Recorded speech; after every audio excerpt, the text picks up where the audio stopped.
Workshop mengenai petani go online sangat disambut baik oleh para peserta. Terbukti dari tingginya antusias mereka selama menyimak paparan berikut ini. Ini program Nawacita Kabinet sekarang. Kita bicara pertanian tentu berada di kedaulatan pangan, Bapak. Jadi petani go online adalah upaya kita mewujudkan kedaulatan pangan di negeri yang kita cintai ini. Setuju Bapak Ibu? Lanjut. Tadi sempat saya singgung depan. Inilah program yang sudah dilaksanakan oleh Kementerian Komunikasi dan Informatika untuk menjawab tantangan Bapak Presiden. Apa tantangan Bapak Presiden?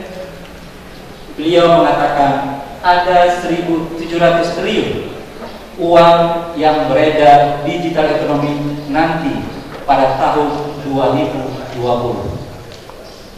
Bapak Ibu penyuluh bisa bayangkan, 10% saja uang itu kalau beredar di teman-teman petani, berarti hari ini teman-teman petani kita sudah pasti nasibnya tidak seperti hari ini.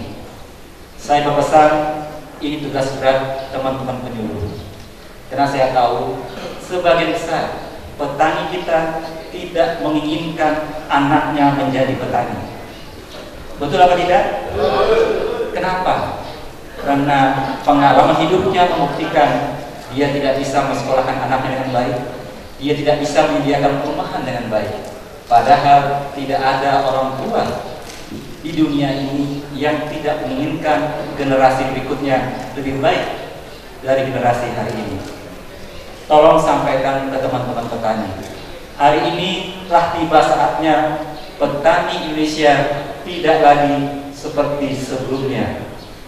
Tadi dikatakan ada peluang 1.700 triliun. Apa yang dilakukan oleh Kominfo? Dan saya katakan program Gerakan 1.000 Startup, 1 juta petani dan nelayan go online, 8.000 UMKM go online, dan 500 desa broadband. Untuk kerjasama kita dengan Kementerian Kominfo dan juga Dinas Pertanian dan Pangan di Kabupaten Blitar, itu adalah di mana di Kominfo ini ada suatu program kegiatan, antara lain di dalamnya adalah petani go online ini. Dari situlah kita bekerja sama untuk memanfaatkan aplikasi-aplikasi yang ada di situ untuk petani kita yang ada di Kabupaten Blitar. Ada di sektor pertanian, dan saya pasti yakin teman-teman penyuluh sini sangat paham isu-isu yang harus kita selesaikan. Kita ambil contoh misalnya, ketika menjual ada isu keterjangkauan harga bagi konsumen, betul tidak? Ada isu kepastian dalam kualitas produk, karena produk kita kualitasnya masih sangat tergantung ke alam. Tadi saya sempat diskusi dengan Pak Kadis, kita belum mampu merekayasa alam, padahal sebetulnya saat ini sudah ada teknologinya, dan kesediaan informasi bagi konsumen. Nah, semuanya itu, isu-isu itu akan kita coba jawab melalui aplikasi-aplikasi berikut. Lanjut. Ada 3 aplikasi Bapak Ibu paling tidak. Ada aplikasi yang terkait dengan marketplace, penyuluhan, dan informasi pengendalian stok. Yang pertama tadi aplikasi bagaimana dia menjual, yang kedua memberikan penyuluhannya, yang ketiga untuk mengenai stok supaya apa? Ketika panen jelas tidak kelebihan, tidak kekurangan. Kan kalau overstok yang rugi petani. Kalau kekurangan, masyarakat yang rugi. Karena harga pasar, supply dan demand itu menentukan. Nah, harapannya kalau 3 aplikasi ini digunakan di Kabupaten Blitar ini, ketahanan pangan yang menjadi cita-cita kita tadi akan mudah kita lakukan. Mungkin teman-teman penyuluh bertanya, kalau ada aplikasi penyuluh, berarti saya mau ngapain? Tidak akan menggeser tugas dari teman-teman penyuluh. Ini akan saling melengkapi. Kenapa saya katakan saling melengkapi? Petani kadang-kadang inginnya bertanya di pagi hari saat dia ngopi, malam hari saat dia pulang dari sawah. Sementara jam kerja teman-teman penyuluh jam 9 atau jam 8 sampai jam 4. Dan teman-teman nggak mungkin melayani 24 jam. Sementara kalau dia aplikasi, kapan saja dia menginginkan, dia bisa bertanya. Dan teman-teman penyuluh juga bisa mendapat informasi dari aplikasi ini. Itu saya katakan tadi, aplikasi ini juga membantu teman-teman penyuluh. Nah, ini kemarin ketika pertemuan CEO Kompas, Bapak Presiden kita mengatakan ekonomi kita nggak ada pilihan lagi. Tetapi memang di samping infrastruktur, kita juga harus fokus di dalam sumber daya manusianya, pengembangan SDM. Teknologi butuh transformasi, tapi hari ini kita kekurangan agen-agen transformasi. Mudah-mudahan kita yang ada di ruang ini bisa menjadi agen-agen transformasi. Apa yang dibutuhkan oleh Bapak Ibu? Harus ada perubahan kita. Yang dulunya konsumtif menjadi produktif. Inilah harapan Bapak Presiden. Kalau ini tidak bisa kita rubah, tidak mungkin kita bisa melompat lebih jauh lagi. Hari ini pemerintah ingin mensejahterakan rakyatnya.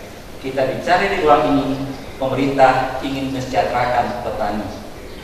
Sudah banyak program-program yang diluncurkan. Pilihan tinggal di petaninya.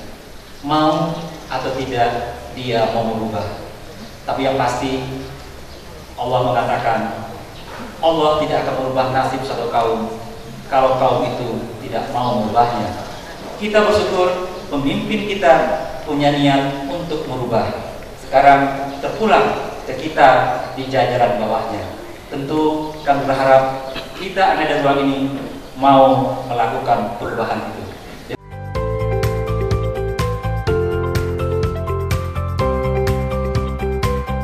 Usai mengikuti paparan yang disampaikan oleh PLT Direktur Ekonomi Digital Kementerian Kominfo, selanjutnya PLH Kepala Dinas Pertanian dan Pangan Kabupaten Blitar, Wawan Widianto, menyematkan tanda peserta workshop sekaligus launching Petani Go Online.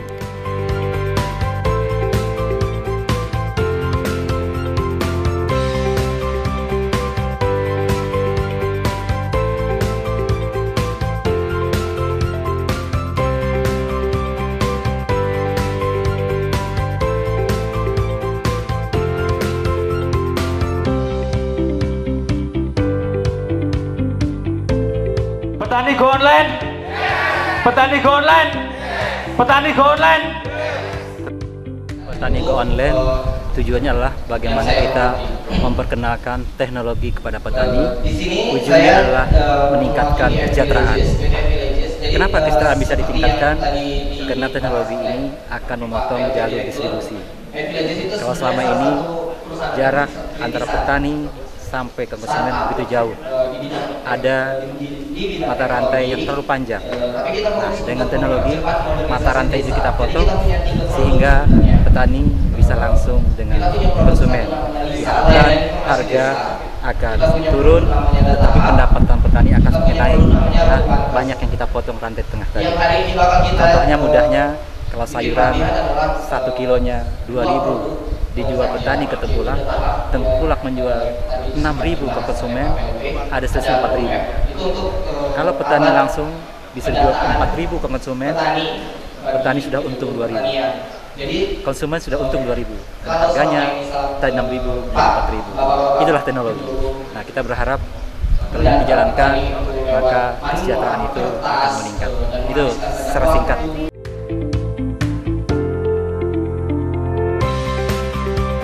Tak hanya berkesempatan mendapat arahan tentang adanya aplikasi Petani Go Online, seluruh peserta workshop yang tak lain adalah para penyuluh pertanian ini juga diajak mempraktekkan cara menggunakan aplikasi dengan nama Agromap.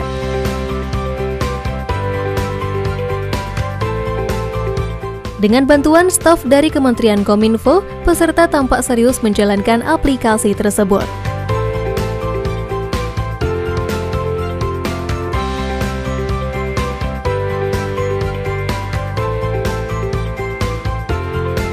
Gini Pak, untuk kita sebagai penyuluh yang di lapangan ini termasuk ini hal baru Pak ya. Nanti ini kalau ini nanti bisa berjalan di lapangan sesuai dengan kegiatan ini, itu nanti akan mempermudah kita untuk pelaksanaan kegiatan kita yang ada di lapangan.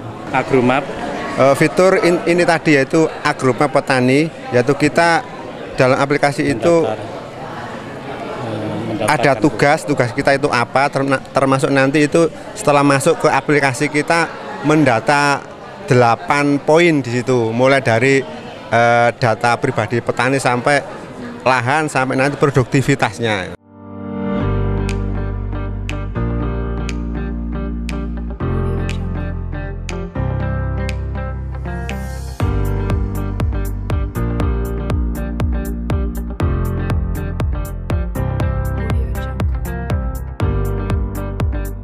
Selama praktek penggunaan aplikasi Agromap ini, peserta dibimbing langsung oleh sejumlah staf Kementerian Kominfo. Setiap tahap penggunaan aplikasi diperhatikan betul oleh peserta, sehingga nanti saat di lapangan mereka sudah mampu menjalankan aplikasi tersebut.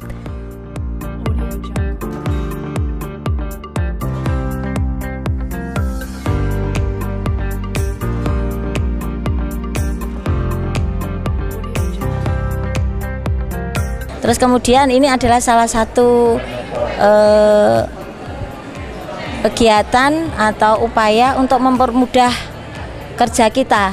Jadi lebih praktis, lebih simpel, jadi tidak membutuhkan tenaga yang terlalu banyak, terus lebih akurat, ya, lebih tepat, sehingga kita lebih efisien dari tenaga, pikiran mungkin, ya, dan waktu terutama, ya. Jadi ini aplikasi yang sangat akurat, sangat canggih, sangat memudahkan, membantu kita penyuluh untuk kegiatan terutama di lapangannya.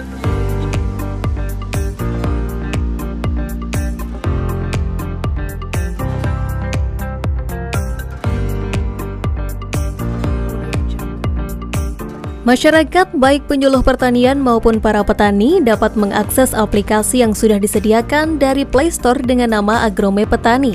Di dalamnya terdapat berbagai macam informasi mengenai pertanian, misalnya kondisi cuaca, kondisi kesuburan tanah dan beberapa kebutuhan pupuk, pengairan dan lain sebagainya. Dan seperti inilah antusias para penyuluh pertanian lapang selama mendapat bimbingan dari narasumber tentang penggunaan aplikasi Agromap.